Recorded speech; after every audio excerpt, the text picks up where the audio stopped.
उदयपुर गांव में एक बहुत ही लालची व्यक्ति बाबूलाल रहा करता है। वो बहुत ही ज्यादा लालची था। उसे बस किसी भी तरह धन चाहिए था।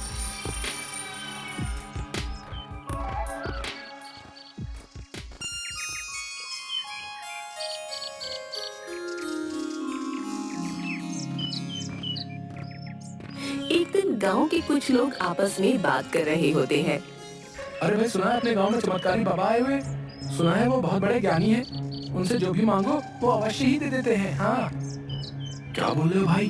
क्या सच में हमारे गांव में चमत्कारी बाबा आए हुए हैं? अगर ऐसा है तो मैं अवश्य ही उनके पास जाऊंगा। हाँ हाँ हाँ भाई, सुना तो ऐसा ही है। चलो कल सुबह चलकर देखेंगे। मुझे तो काफी कुछ मांगना है चमत्कारी बाबा से। हाँ, उन दोनों की ये बातें बाबूलाल सुन रहा होता है। क्या सच में चमत्कारी बाबा हमारे गांव में आए हैं? अगर ऐसा है तो मैं जरूर जाऊंगा, और वो भी इन लोगों से पहले। मेरी तो वैसे भी बहुत सारी इच्छाएं हैं। हाँ,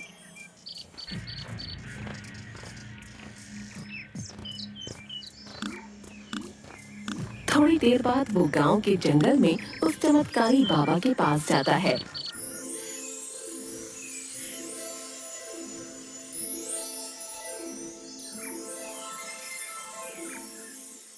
वो चमत्कारी बाबा एक पेड़ के नीचे बैठे ओम का उच्चारण कर रहे थे। ओम ओम ओम ओम। तभी बाबूलाल उनके पास जाता है। प्रणाम बाबा, मैं इस गांव का निवासी हूँ। मैंने बहुत सुना है आपके बारे में। मैं भी आपसे कुछ मांगने आया हूँ। मुझे यकीन है कि आप अपनी शक्ति से मेरी इच्छा अवश्य पूरी करेंगे। हाँ हाँ हाँ, क्यों नहीं बेटा।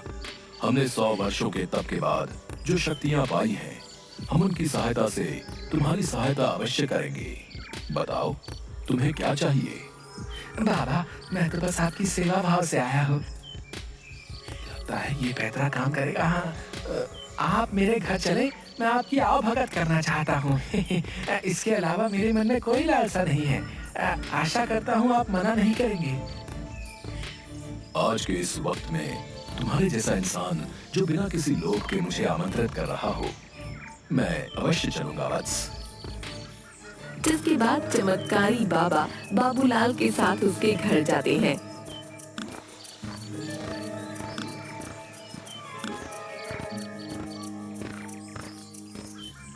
अरे भाग्यवान, देखो हमारे घर चमत्कारी बाबा आए हैं। तुम जल्दी से इनके भोजन की व्यवस्था करो। क्या सच में? मैंने बाबा के बारे में गांव वालों से बहुत सुना है। हाँ, आप सभी की इच्छा पूरी करते हैं बाबा। हम तो धन्य हो गए जी। मैं अभी बाबा के लिए भोजन लेकर आती हूँ। हाँ। जिसके बाद चमत्कारी बाबा के सामने भोजन की थालियां सज जाती हैं और बाबा पेट भरकर भोजन करते हैं। अरे वाह वाह बेटा, ये इतना स्वादिष्ट भोजन खाकर तो मेरी आत्मा ही संतुष्ट हो गई। वाह, मैं बहुत खुश हुआ। बोल बच्चा। अरे बाबा, जल्दी से कुछ मांगने को कहो ना। मेरी सांसें सूख रही हैं। इतना तो हम किसी को नहीं खिलाते जितना तू एक बार में ठूस गया। अरे बाबा, ये तो हमारा सौभाग्य है कि आप हमारे अतिथि बनकर पधारे। वत्स, मैं तुम्हें कुछ देना चाहता हूँ। अरे बाबा की जय हो। अरे जय हो बाबा की। आप इतनी श्रद्धा से बोल रहे हो तो हमें बहुत सारा धन चाहिए बाबा, बहुत सारा। इतना कि मुझे जीवन में धन की कभी कोई कमी ही महसूस ना हो। हाँ। बेटा, तुम्हारी ये इच्छा अवश्य ही पूरी होगी। तभी बाबा उसे 4 मिट्टी के दिए देते हैं।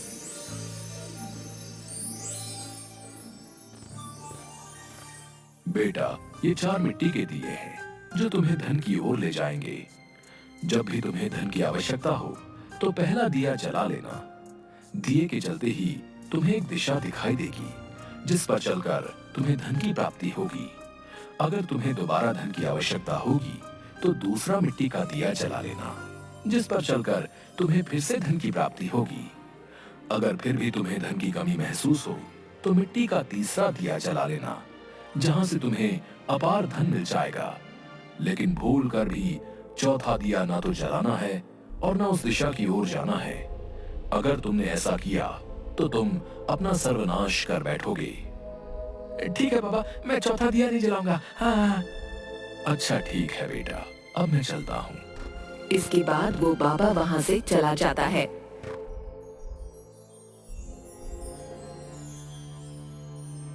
देखो भाग्यवान, अब मैं धन की तलाश में जा रहा हूँ और खूब सारा धन लेकर ही लौटूंगा। हाँ, फिर देखना हम इस गांव में सबसे अमीर हो जाएंगे। इतना धन होगा कि जीवन भर आराम से जीवन बिताएंगे। हाँ। नहीं नहीं, मुझे कुछ ठीक नहीं लग रहा जी। आप मत जाइए, हमारे पास जितना है उतना ही काफी है। जी आखिर इतने धन का आप क्या करेंगे? अरे भाग्यवान, तुम मूर्ख हो मूर्ख है। आखिर धन से बढ़कर भी कोई और वस्तु है क्या इस संसार में?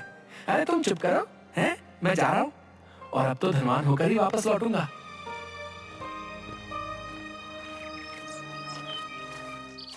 दुख भरे दिन गए रे भैया, अब तो सुख आयो रे।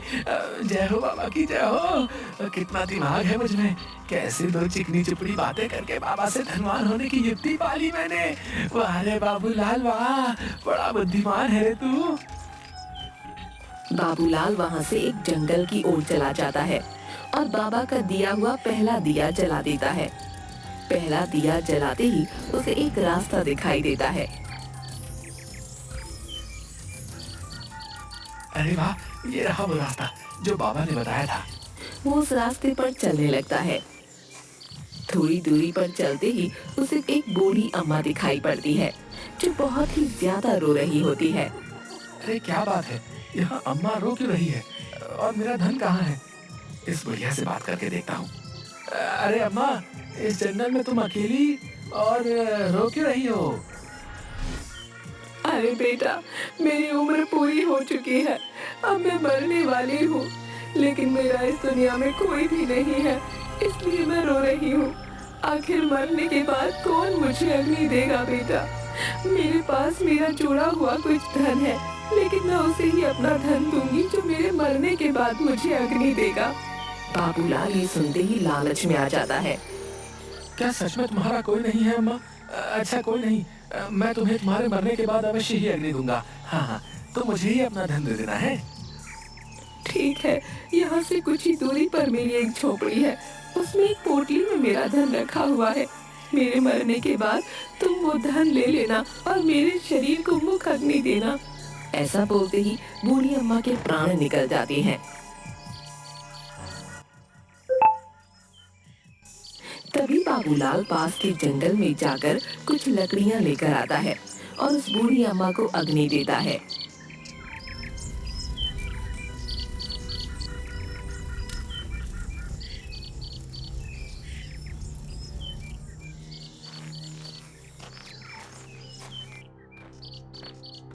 जिसके बाद वो उसकी झोपड़ी में जाता है और उसे वो धन से भरी पोटली मिलती है। उसे देखते ही बाबूलाल खुश हो जाता है।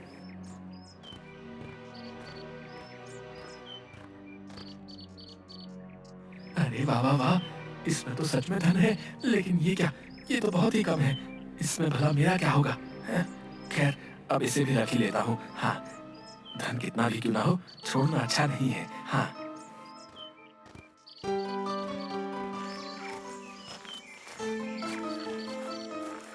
जिसके बाद वो वहाँ से थोड़ा आगे बढ़ता है। इतने कम धन से मेरा क्या होगा? अरे हाँ, मुझे दूसरा दिया जलाना चाहिए। और अब बाबूलाल दूसरा दिया जलाता है। दूसरे दिए के जलते ही उसे फिर से रास्ता दिखता है। बाबूलाल उस रास्ते की ओर चलने लगता है। आगे बढ़ते ही उसे एक जगह दिखती है जो बहुत ही सुंदर होती है। वहाँ पर बहुत सी रोशनी होती है। जमीन के एक टुकड़े के ऊपर बहुत सारी तितलियां उड़ती दिखाई देती हैं।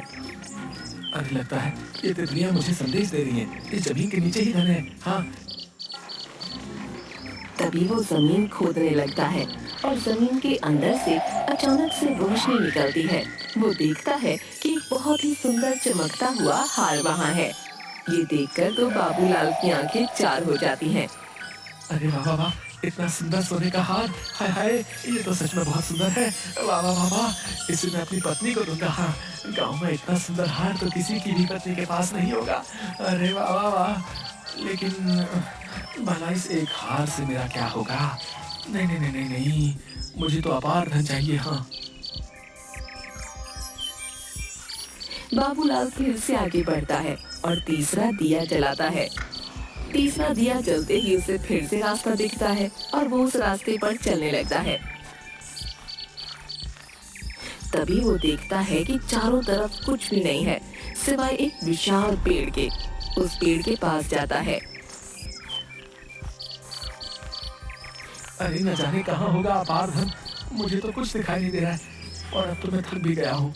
जिसके बाद वो उस विशाल पेड़ के नीचे बैठ जाता है। थोड़ी देर बाद उसके ऊपर एक पत्ता गिरता है। जैसे ही वो ऊपर देखता है उसे एक घड़ा जो बहुत चमक रहा होता है पेड़ की टहनी पर लटका दिखाई देता है।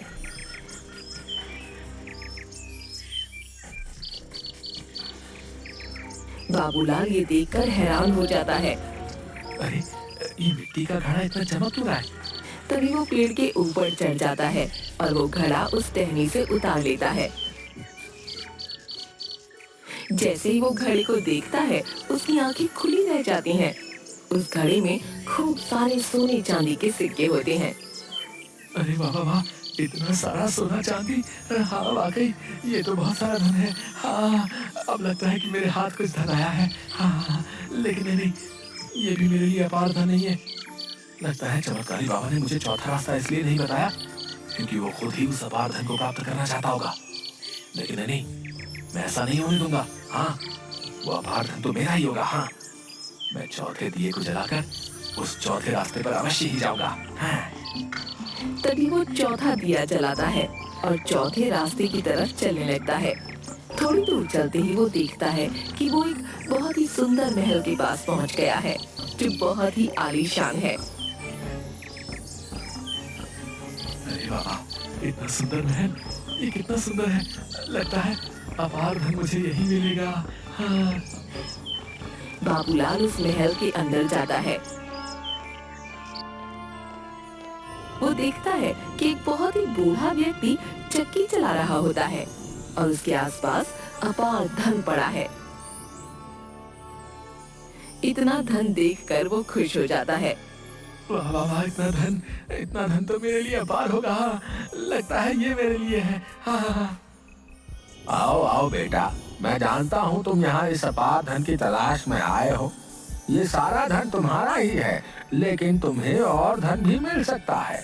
क्या तुम और धन चाहते हो? क्या कहा? और धन है क्या? सच में मुझे इससे भी अधिक धन मिल सकता है भला? मुझे तो बहुत सारा अपार धन चाहिए। हाँ हाँ, मैं इस संसार में सबसे अधिक धनी होना चाहता हूँ। हाँ हाँ। अच्छा तो ठीक है, अगर तुम और भी ज्यादा धन पाना चाहते हो तो उसमें तुम्हारी मदद ये चक्की ही करेगी। हाँ, ये जादुई चक्की है, तुम जितना इसे चलाओगे उतना ही धन तुम्हारे पास आता जाएगा। ये सुनकर बाबूलाल खुश हो जाता है और चक्की जो वो बूढ़ा आदमी चला रहा होता है उसे चलाने लगता है। ऐसे देखते ही देखते वहाँ अपार धन का ढेर लग जाता है और बाबूलाल चक्की चलाते चलाते थक जाता है। थोड़ी देर बाद अब बस, अब और नहीं, अब और ये चक्की नहीं चला सकता मैं। मुझे इतना ही धन पर्याप्त है। लेकिन जैसे ही वो चक्की को छोड़ना चाहता है चक्की उसे नहीं छोड़ने देती। वो चाहकर भी अपने हाथों को चक्की से हटा नहीं पा रहा था। अरे ये क्या हो रहा है मेरे साथ? आखिर मेरे हाथ क्यों इस जादुई चक्की को नहीं छोड़ पा रहे? बेटा, ये सब तुम्हारे ही अपार धन के लालच की देन है। मैंने भी तुम्हारी ही तरह उस चमत्कारी बाबा का चौथा दिया जलाया था और यहाँ और अधिक धन के लालच में आ गया था। बाबा के मना करने के बाद भी जो यहाँ आता है वो यहाँ से नहीं जा पाता है। वो सदैव के लिए इसी अपार धन के बीच रह जाता है। बाबूलाल ये सुनकर हैरान हो जाता है। ये आप क्या बोल रहे हैं? ये क्या बोल रहे हैं आप? नहीं नहीं नहीं नहीं, ऐसा नहीं हो सकता। ये सच है बेटा। अब तुम यहाँ से तभी जा सकते हो जब कोई तुम्हारी तरह ही लालची इंसान अपार धन पाने के लालच में यहाँ इस महल में आ जाए, और अगर कोई नहीं आया तो तुम्हें यहीं इस चक्की को चलाते रहना होगा। ये सुनकर बाबूलाल जोर जोर से रोने लगता है। हाय हाय, ये मैंने क्या कर दिया? अपार धन पाने की चाह में अपना सर्वनाश कर बैठा। मुझे अधिक लालच नहीं करना चाहिए था। हाय हाय हाय।